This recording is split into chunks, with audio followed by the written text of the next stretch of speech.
Tidak ada manusia yang bisa memberikan keberuntungan kepada manusia.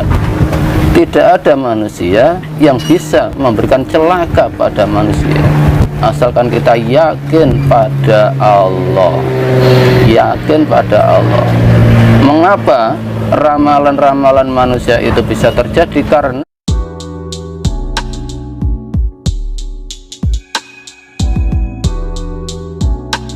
sangat jelas, wa'mal li dunyaka ka'annaka ta'isu abadan wa'mal li akhiratika ka'annaka tamutu ghadan. Raih dunia, raih keberhasilan dunia seakan-akan kamu hidup selamanya. Tapi bawalah sadarmu, bawalah sadarmu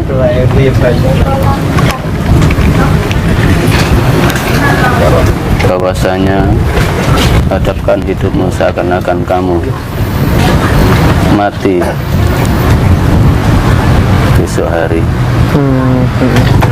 Jadi menurut saya tasawuf itu tidak harus kita menghindari dunia, tapi tetap raih dunia, tapi dalam kesadaran hidup ini untuk menghadap Allah. Itulah tasawufnya. Berarti orang yang bertasawuf tidak harus jauh dari harta, tidak harus miskin gitu ya Pak No ya? Tidak sama sekali. Orang iman itu berhak kaya, berhak merdeka. Kalau kita sebagai orang yang dipilih Allah, diberi amanah Allah untuk menyampaikan tauhid, haruskah kita hidup prihatin?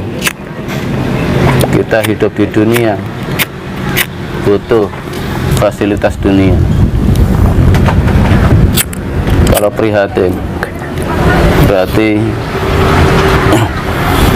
orang yang menuju ketuhanan harus dalam keadaan lemah.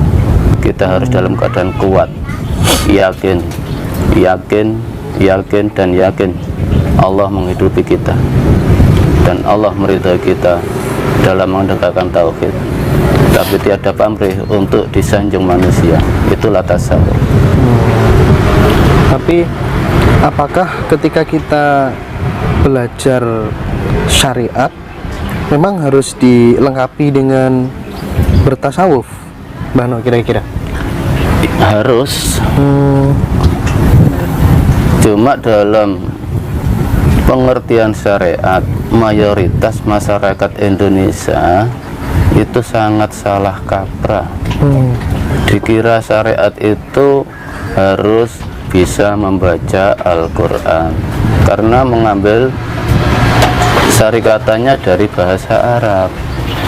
Seakan-akan menuju Allah terlalu rumit, terlalu rumit, padahal sangat mudah.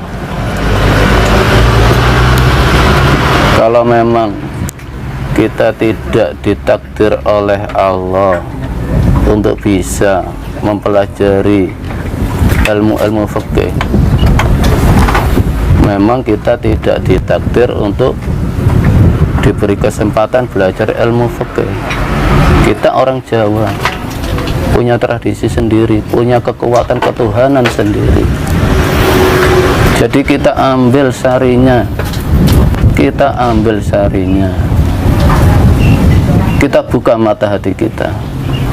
Kalau orang Indonesia harus mengerti hukum-hukum Islam yang ada di kitab fikih, banyak orang yang tidak iman karena merasa sulit, karena merasa sangat sulit.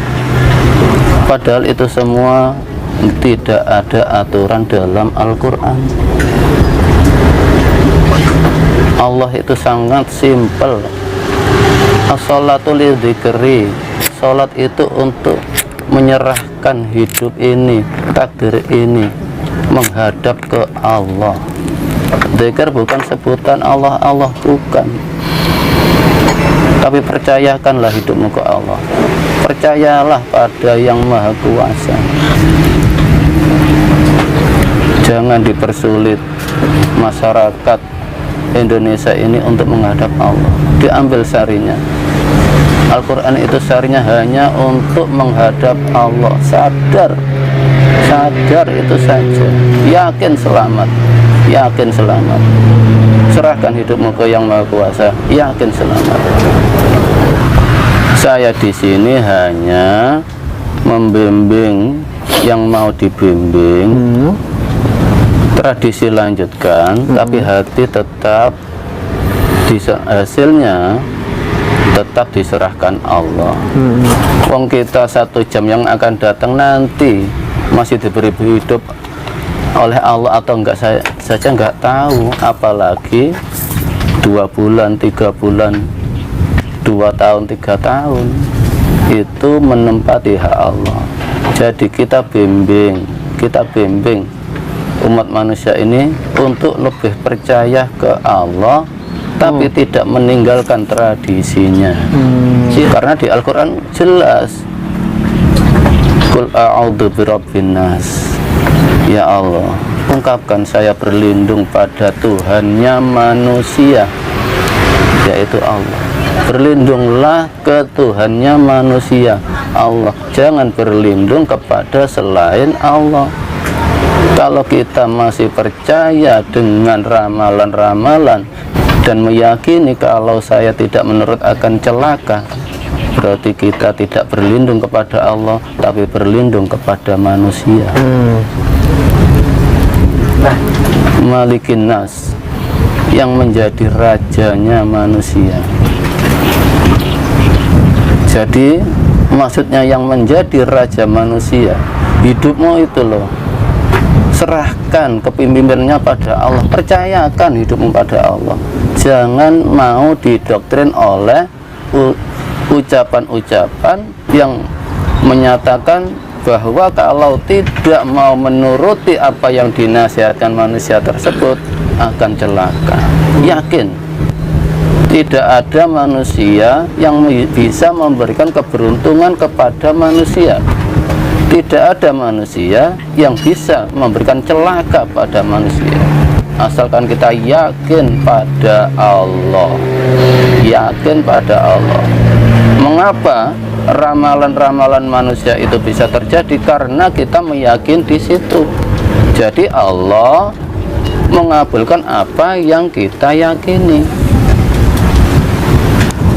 Percayakan hidupmu biar dipimpin oleh Allah, biar ditata oleh Allah. Tatanan Allah itu lebih sempurna. Itulah Malikin Nas. Serahkan hidupmu pada Allah. Ilahin Nas, sandarkan hidupmu hanya untuk Allah. Sandarkan nasibmu, sandarkan hidupmu pada Allah. Jangan bersandar ke selain Allah. Di saat apapun kita tetap bersandar pada Allah.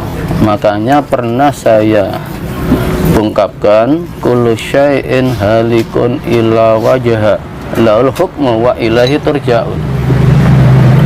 Setiap yang berbentuk apapun, berupa ucapan, berupa apapun yang berbentuk, kalau kita percaya, kalau kita sandari, itu akan halikun, merusak iman kita. Illa wajah, kecuali hidupmu kau serahkan pada Allah. Serahkan. Laul hukmu, hukum hanya Allah dan kita yang tahu. Kita tidak butuh dinilai manusia.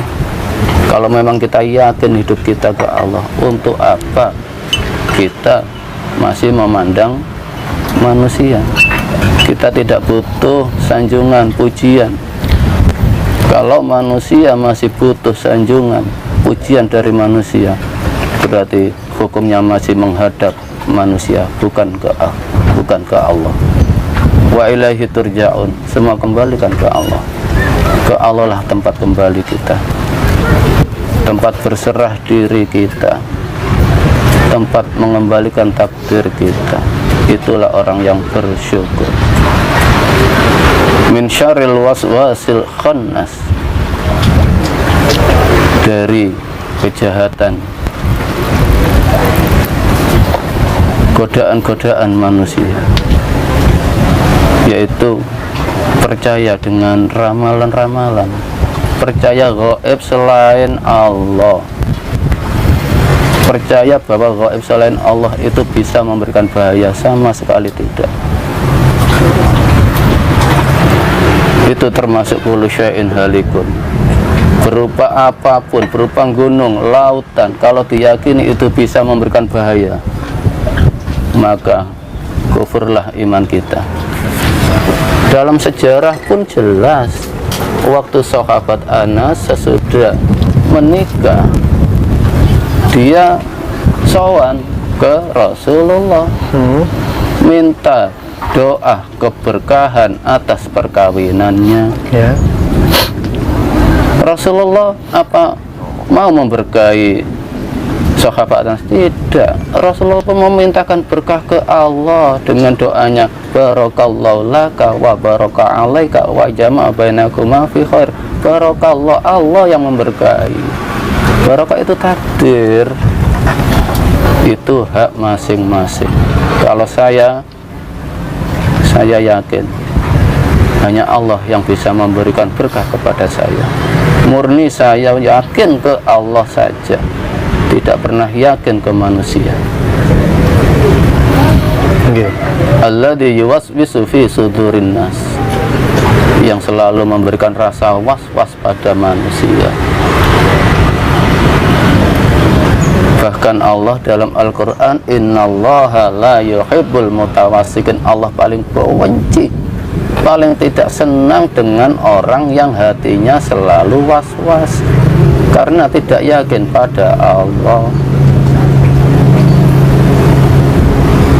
Dikatakan orang begini sudah was.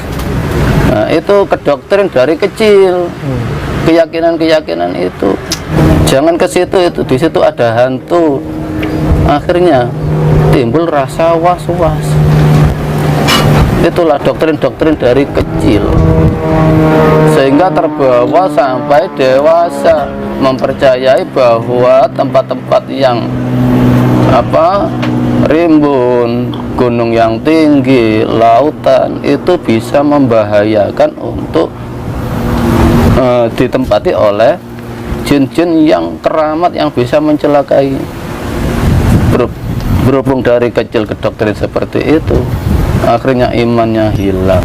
Termasuk ini barangkali Mbak, kita pas lagi duduk-duduk begitu kan, iya. Terus kemudian cicak itu jatuh kena kepala, itu kan langsung waduh mau kena sial nih. Ya termasuk itu, termasuk itu. Naik motor nabrak kucing gitu ya Mbak ya. Ya silahkan meramal, tapi kembalikan haknya Allah. Ada kupu masuk rumah, oh kata ono tamu. Sadar posisi kita manusia, takdir yang akan datang itu haknya Allah, jangan ditempati haknya Allah. Itu yang saya tekankan kepada semua yang mengikuti saya. Saya bimbing untuk yakin ke Yang Maha Esa. Oke. Selanjutnya begini, kalau misalnya ini Mbah, berarti kan tasawuf itu yang ditata adalah membersihkan hati ya Mbah, kalau iya, ya enggak? Iya. Itu kalau nggak salah di surat Al-A'la ayat 14 barangkali. Berarti sangat penting dong belajar tasawuf di dalam kehidupan kita ini. Sesungguhnya tasawuf itu tidak perlu dipelajari karena sejalan dengan hidup kita. Cukup dengan kita serahkan hidup kita ke Allah, itu loh sudah tasawuf. Dengan bergiat bekerja dan hasil diserahkan ke Allah, itu sudah tasawuf. Tidak harus menghindari dunia. Iya. Semua itu sejalan dengan takdir. Jadab pun sejalan dengan takdir. Jadab itu apa? Gila dengan Allah, jatuh cinta pada Allah. Itu pun nggak bisa dibuat-buat ya orang jadab itu ya Mbak ya? Ya nggak bisa. Kalau makanya dalam ritual itu jangan berhenti di hati. Hati itu masih rasa, masih mudah disisipi iblis. Langsung dalamkan lagi. Makanya dalam tembang Sunan Kalijogo, tembang awal itu Mas Kumambang. Setiap manusia ini ada Mas Kumambang. Jadi dalam hati ini ada mutiara hati, itulah Mas Kumambang. Kalau di Al-Quran itulah ruh hidup kita, tempati itu. Jadi jangan sampai kita ini hidup ini dipimpin oleh jasad, tapi hiduplah yang memimpin jasad. Lebih dalam lagi, kalau jasad yang memimpin hidup, kita tidak pernah bersyukur pada Allah. Di saat jasadnya merasakan sakit, itu ada rasa tidak terima, ada rasa tidak terima, ingin yang lebih enak. Misalnya secara ringan aja, misalnya saya tiap hari saya perjalanan 5 kilo, oleh Allah diberikan sepeda until, merasakan capek, padahal di luar kemampuan saya. Kalau sampai mengambil sepeda motor karena jasad ini tidak terima, kalau diberikan capek, kurang bersyukur, akhirnya nekat mengambil sepeda motor. Akhirnya kita diperbudak oleh kebutuhan jasad.